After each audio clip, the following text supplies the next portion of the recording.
Petri Wine brings you Basil Rathbone and Nigel Bruce in the new adventures of Sherlock Holmes.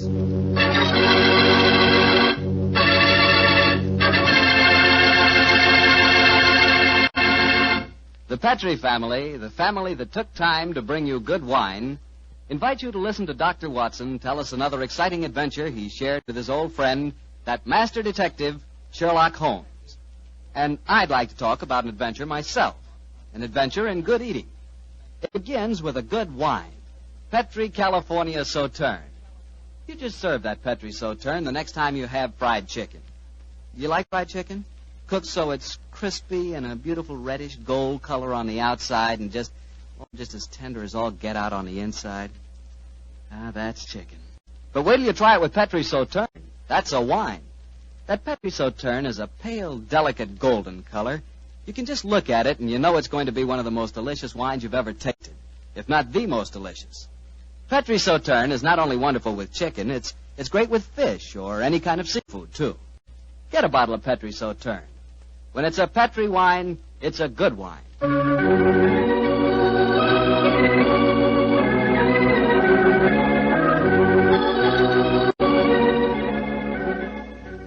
And now I'm sure Dr. Watson's expecting us, so let's go in and join him. Come in. Ah, there you are, Mr. Bartell. Good evening, Doctor. Good evening. Draw up your chair by the fire. That's it. The tobacco's in the jar beside you over there. Thanks. Well, Doctor, all ready for tonight's new Sherlock Holmes adventure? Yes, Mr. Bartell. Though on this occasion I'm going to tell the story a little differently. You see, I didn't take part in it myself, so I shall act as a narrator and recount the adventure as it was told me some years after it actually took place. Told you by Sherlock Holmes, I suppose. Yes. At the time the story happened, the whole world, including myself, believed that my old friend had been dead for 3 years. What did he do with himself during those 3 years, Doctor? Wandered about the world, Persia, Egypt, the south of France, and 2 years of his time was spent in Tibet, where he disguised himself as a Norwegian explorer by the name of Sergerson, his object being to visit the forbidden city of Lhasa. The story began as Holmes stood on the outskirts of a tiny encampment, high in the Tibetan snows, disguised as a Norwegian Sergerson. Surrounding him was an excited group of native guides, their fur-capped faces and shaggy sheepskin coats making them appear like strange, wild animals as they stood there gesticulating wildly. The freezing wind whirled great clouds of snow away from the mountaintop that loomed above them, and Holmes told me that he felt a premonition of impending disaster.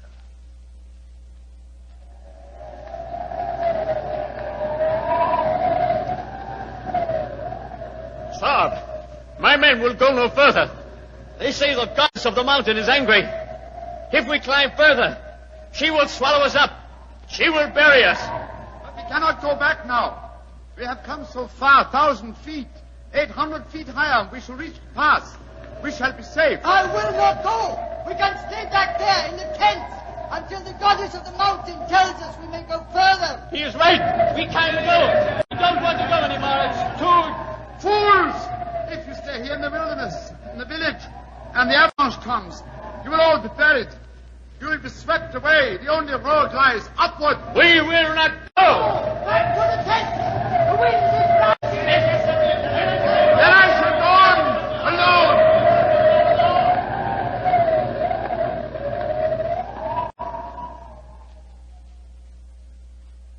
Holmes was the only one who survived.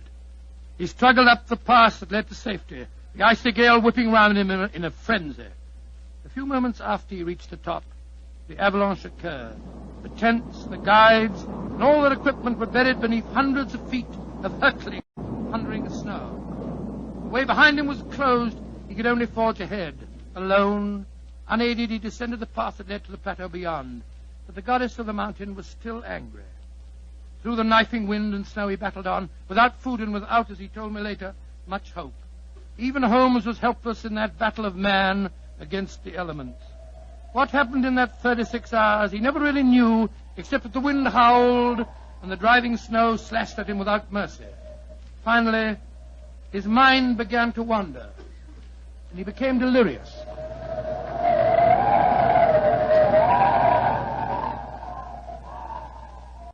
Watson, dear boy, hand me my violin, will you? Moriarty, I want to introduce to you the goddess of the mountain. I think you will have a lot in common. 221B Baker Street, cabby. For heaven's sake, get me as fast as you can. I think I've caught a chill.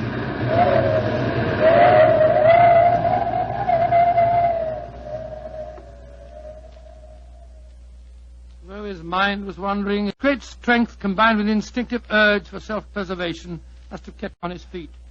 But finally he returned to normal consciousness to find himself jogging along a rough road in a primitive cart drawn by 2 oxen. The sun shining on him, and a white girl feeding him warm broth from a cup. For a moment the girl looked at him with a comforting smile, and then she spoke.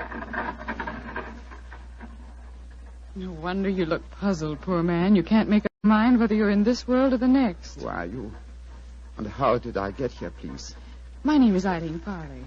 I'm a medical missionary. I found you wandering out of your mind 2 days ago, and I've taken you under my wing.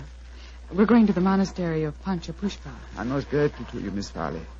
You have saved my life. Permit me to introduce myself. My name is Sigerson, Olaf Sigerson. I'm a Norwegian explorer. Oh, no. No, your name is Sherlock Holmes, and you're a famous English detective. Please, I don't understand you. Mr. Holmes, you've been delirious for the last 2 days. In your ravings, I was delighted to learn that the great Sherlock Holmes did not die 2 years ago at the Reichenbach Falls. I can see that further simulation is useless, my dear young lady. However, I must implore you to keep my secret. It's essential that for a while longer, the world continues to think me dead. You don't need to worry, Mr. Holmes. I'm a great admirer of yours, and I promise that no one will ever learn your secret from my lips.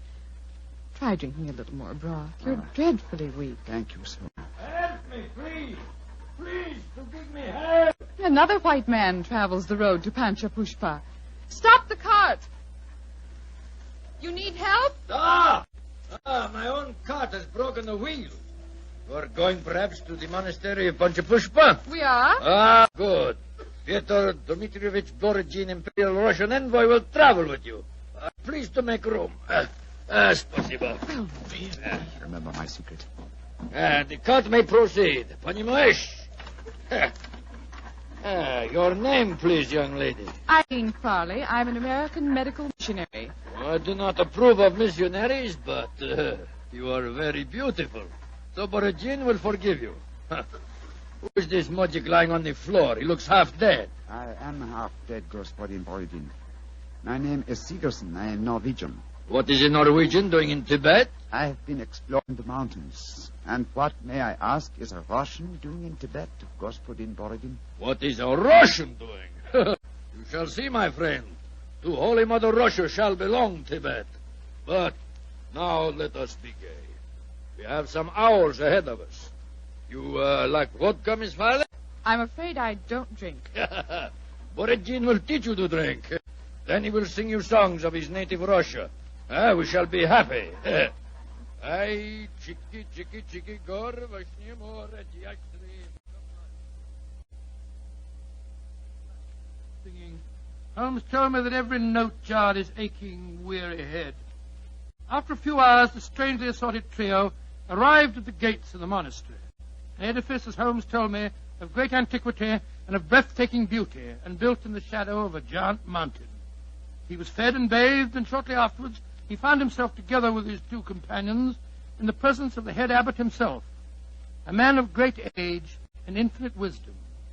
The faint chanting of religious music could be heard coming from another part of the monastery. As the old man spoke,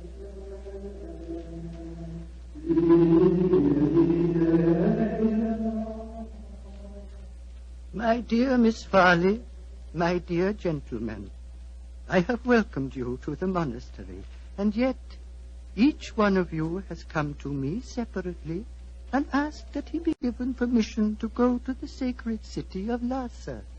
I cannot give that permission, my children. Borodin has traveled a long way. Russia will be most unhappy if he does not get the permission. I am an explorer, Reverend Sir. Will not that fact entitle me to some consideration? I, too, have traveled a great way, sir. My children, I realize your claims, but the permission is not in my power to grant. Tibet is ruled by our Chinese overlords. In any case, I will ask you to turn your heads. gentleman approaching us has preceded you in residence here. He also wishes to tread the road to Lhasa. You have new visitors, I see. Yes, my son. Permit me to introduce you. Sir Harvey Forrester, and this is Miss Eileen Farley. How do you do? How do you do, Sir Harvey? Gospodin Borodin from Russia. How do you do? One cannot travel the world without meeting an Englishman. God we push it, what's it? And Mr. Olaf Sigerson from Norway. God dag, Sir Harvey. How do you do? Please be seated. My children, the Chinese ruler in this province has heard of your presence here. He has announced his intention of visiting you. Before he arrives, I should like to ask you each a question. 4 of you, all from different countries, have traveled here to the mountains of Tibet. At this monastery, I can offer you refreshment, the opportunity of acquiring wisdom and peace. What more do you seek in Lhasa? I shall ask you each that question in turn. You, Miss Farley, what do you seek? I seek the opportunity to bring both God and health to your Tibetan people. And you, Mr. Sigerson? I seek to chart the true course of your mountains, and so to bring knowledge to the world. And you, Gospodin Borodin? I seek to bring about complete understanding between the great peoples of Tibet and Russia. If I succeed, Tsar and his family may consider turning to Buddhism. Indeed. And you, Sir Harvey, as representative of the British government, what do you seek? I shall not join in this contest of wishful thinking. I merely remind you, sir, that your government has signed a treaty with mine. And was not that treaty forced upon us by our Chinese overlords? No, my children. You have advanced brave reasons, but I cannot help remembering that the streams of Tibet bear gold nuggets the size of hazelnuts. You foreigners, in your pitiful ignorance, esteem gold. That signals the arrival of Watson, the Chinese emissary. Your problems will soon be settled, my children. I will acquaint him with your request. Why are you smiling, Mr. Holmes? At the name of the Chinese overlord, Watson. Must avoid falling into old habits and saying, elementary, my dear Watson. Shh, he's going to speak. Silence! Silence! The abbot has told me your wishes. I will hold conference. American lady and Norwegian will not be allowed. Only Great Britain and Russia have treaties with my country. I insist that I have prior right over the Russian representative. Short wash me. I represent the Tsar, and Russia is your neighbor. I demand my diplomatic privilege. Follow me. I will decide these things, not you. I shall inform the British consul in Peking if proceedings... This is an insult to the Tsar. Holy Mother Russia will never... Well, Mr. Holmes, it looks as if you and I, at any rate, don't get to Lhasa. No, You look worried. Does the journey to Lhasa mean so much to you? it isn't that. I'm worried about the potential danger that hangs over this monastery. Violent forces are at work. What do you mean, Mr. Holmes? As you know, Miss Farley, I have some specialized acquaintance with these matters, and I tell you that I have rarely seen more clearly exemplified that emotional tension which leads to one thing: murder. That is what I'm afraid of, young lady. Murder. That was what Holmes was afraid of. Later that day, as the sun was setting over the mountaintop, the old abbot walked slowly in the monastery gardens as he talked to the man who he thought would be Sigerson. Mr. Sigerson, what can I do to help you? Our conversation has pleased me. You are a man of rare perception and knowledge. I grant you one worthy to enter Lhasa, but I can offer no hope. Mr. Wa has already rejected the applications of both the Englishman and the Russian. He did that? He did, my son. He told me they were both very angry and threatened him. If anything were to happen to the Chinese emissary, would you have the right to grant permission for the journey to Lhasa? Yes, until the new envoy arrived at Peking. But what are you suggesting, my son? This monastery is a haven of peace, a backwater far from the troubled stream of life. No violence has ever occurred here. I hope it never will. Yet, the Chinese envoy was threatened, you say, Reverend Sir? Yes, my son. He has left the monastery, of course. No, those who come here, even for a short visit, must break bread with us and sleep at least one night. Mr. Wah is quartered in the cell you see before us. Then do you mind if we call on him, Reverend Sir? Of course not, my son, though you will waste your breath in talking to him. He will not give you permission to take the road to Lhasa. He sleeps, my son. Let us not disturb him. If you don't mind, Reverend Sir, I must waken him, if he can be wakened. What can be wrong? I think I know. I'm going in.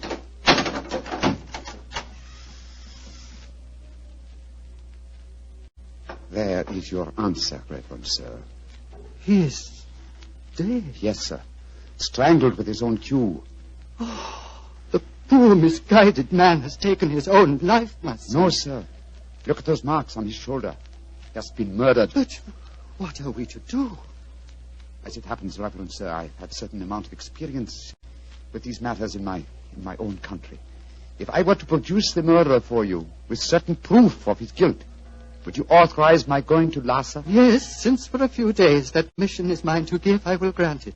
You fill me with a strange confidence, but how will you find this taker of life? I can't tell you now, sir, but I shall find him. All that I require is a little assistance from you, sir. Of course. What is it? Let us both leave the cell, post a guard here, and give him strict orders that no one is to enter unless accompanied by me. Very well. But, my son, where are you going? Before very long, sir, I hope to be on my way to Lhasa.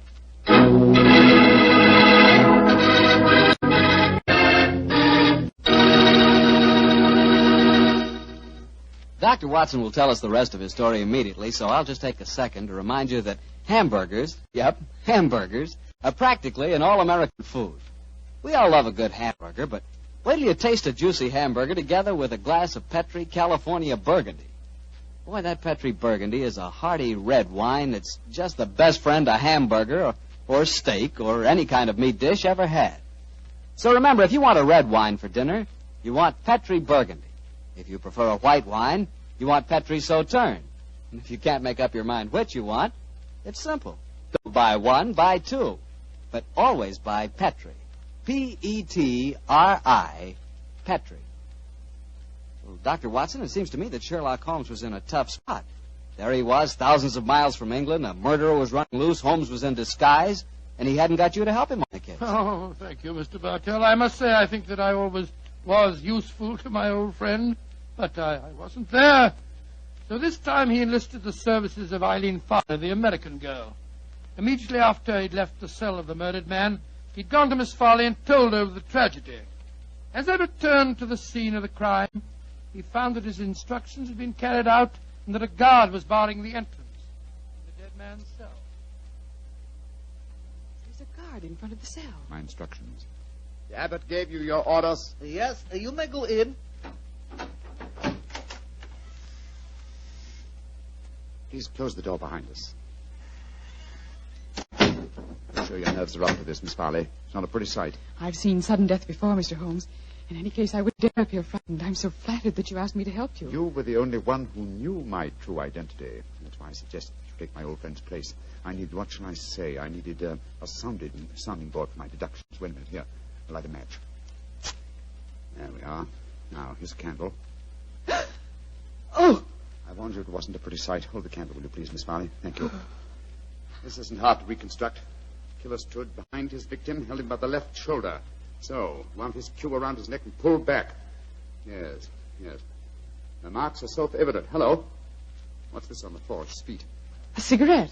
Dropped as it was burning, I should think. And now it's nothing but ash. Exactly, ash. Now, which of the visitors at the monastery smoke cigarettes? Yourself, the Russian, and Sir Harvey, the Englishman. I think we may justifiably omit myself from the list of suspects.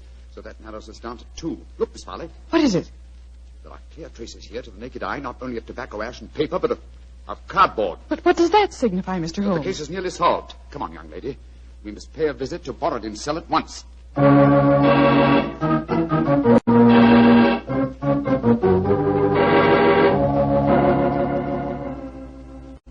Arguments. Always, Sir Harvey Forrester, you give me the argument. But, my dear Borodin... I am not your dear Borodin. I'm Pyotr Dmitrovich Borodin, ambassador of Holy Mother Russia. I'm no friend of yours. Come in. The missionary girl and the sick Norwegian. Come in. We will drink vodka. And I will sing Russian songs for you. We haven't come here to listen to songs. The Chinese envoy was murdered tonight. So we have been told, my dear. Sir Harvey and I are very happy because of his death, are we not? Well, I won't pretend I'm heartbroken. Rasputin Borodin, What is it, Norwegian? you were in the cell tonight at the time of the murder. Huh? That's a lie. I can prove it. In that cell, I just found ashes, of totally burned cigarette ashes that included fragments of cardboard.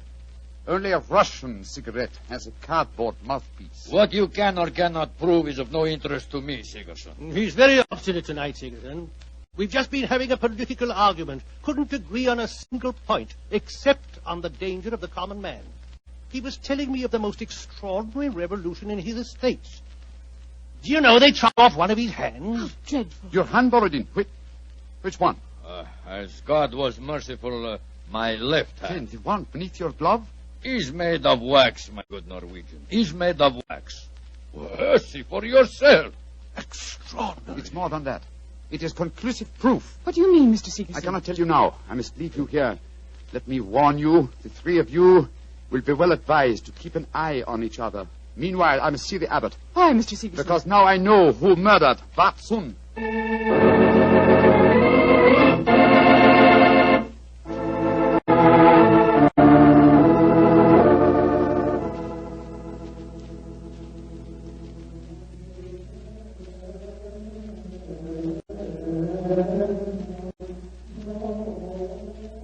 Pink fingers of dawn are stealing across the mountaintop, my son. Soon you will be on your way to Lhasa. Yes, Reverend Sir. You have kept your promise. You kept yours, Mr. Seegerson. The Chinese soldiers have arrived, and the taker of life has been given into their custody. Before you leave, my son, I want you to do something for me. Anything, Reverend Sir. What is it? The hooded figure in the corner is that of the monastery scribe. He keeps our annals. I want you to explain for our records how you knew which one of the three was the taker of life. It was not difficult, sir. The killer had gripped Vatsun's shoulder with the left hand, while the right was used to strangle him.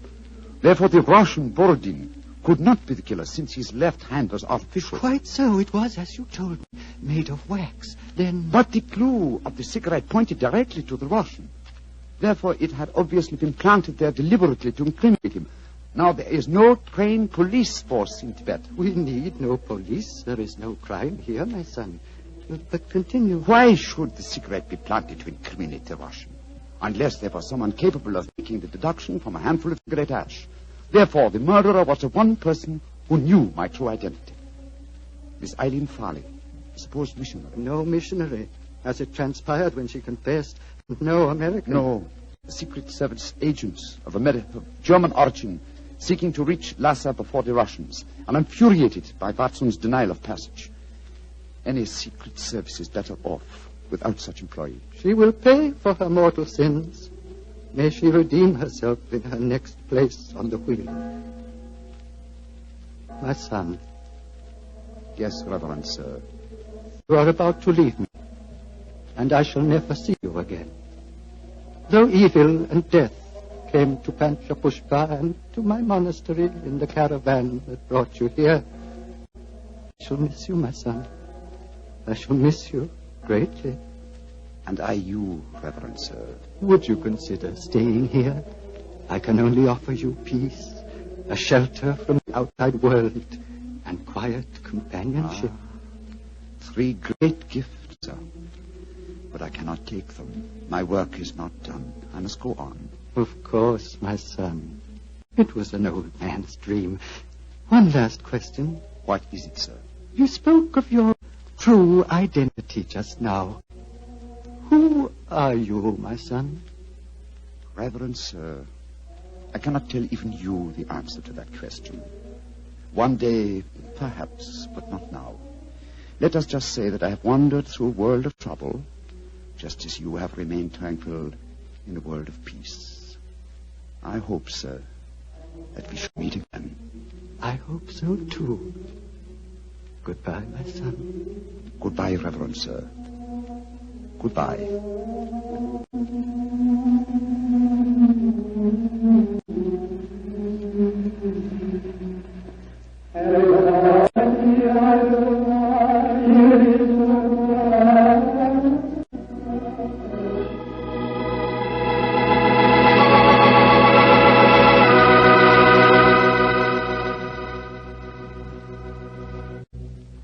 Doctor, that was really an unusual story. You told it so well, I felt you were actually a part of it. No, my boy, as I said, the story was told me by Holmes. I've never been to Tibet. Been to India, of course. I never really wanted to go to Tibet. Horrible mountains, terrible weather, lots of bandits on the roads. Sort of dangerous place. Doctor, you're not afraid of danger, are you? 10 years ago, Mr. Bartell, a question like that would be an insult. Today I realize that all of us, unless we're stupid, have some fear of danger. I would say that I'm definitely not a coward, nor am I a thrill seeker, but I've done with searching for something new. Me too, Doctor. I'm through searching for something new also. Now that I've found Petri wine, I'm going to stick to it. Mr. Bartell, no matter what we talk about, when you say it, it always sounds like Petri wine. Well, why not? I can't think of a more delicious wine. And no wonder. The Petri family has been making the fine Petri wines for generations. Ever since the 1800s, they've handed on down from father to son, the fine art of turning luscious, sun-ripened grapes into fragrant, delicious wine. And because the making of Petri wine is a family affair, you can rest assured that the Petri family takes pride in doing a good job. They won't put that name Petri on any wine that isn't up to the high Petri standards. Yes, if it's Petri wine, you know it's good wine. Because Petri took time to bring you good wine. Well, Dr. Watson, what new Sherlock Holmes adventure do you plan to tell us next week? Well, now, next week, Mr. Bartell, I'm going to tell you a story that started off in a very light-hearted way and ended on the same note. And yet it involved Sherlock Holmes and myself in serious danger and caused us intense humiliation. I call it The Adventure of the Pigeon Feathers. Sounds swell, Doctor. Oh, thank you very much. And before you go, I want to remind the families of our returned veterans that their sons are more than heroes. They not only fought bravely, but in the armed forces they acquired new skills, learned or bettered themselves in some trade or furthered their education. Our men have returned with a new maturity and a new wisdom. They'll be more valuable to past or to future employers and more valuable to their country. The greatest assets America has at this moment are her veterans. Remember that.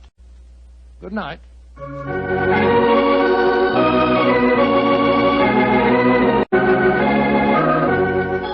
Tonight's Sherlock Holmes adventure was written by Dennis Green and Anthony Boucher and was suggested by an incident in the Sir Arthur Conan Doyle story, The Adventure of the Empty House. Music is by Dean Foster. Mr. Rathbone appears through the courtesy of Metro-Goldwyn-Mayer, and Mr. Bruce through the courtesy of Universal Pictures. They are now starring in the Sherlock Holmes series.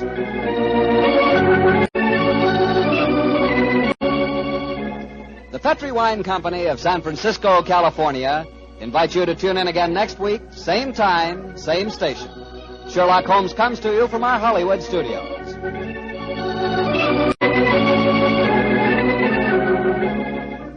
This is Harry Bartell saying goodnight for the Petri family. For a solid hour of exciting mystery dramas, listen every Monday night on most of these same stations at 8 o'clock to Michael Shayne, followed immediately by Sherlock Holmes. This is the Mutual Broadcasting System.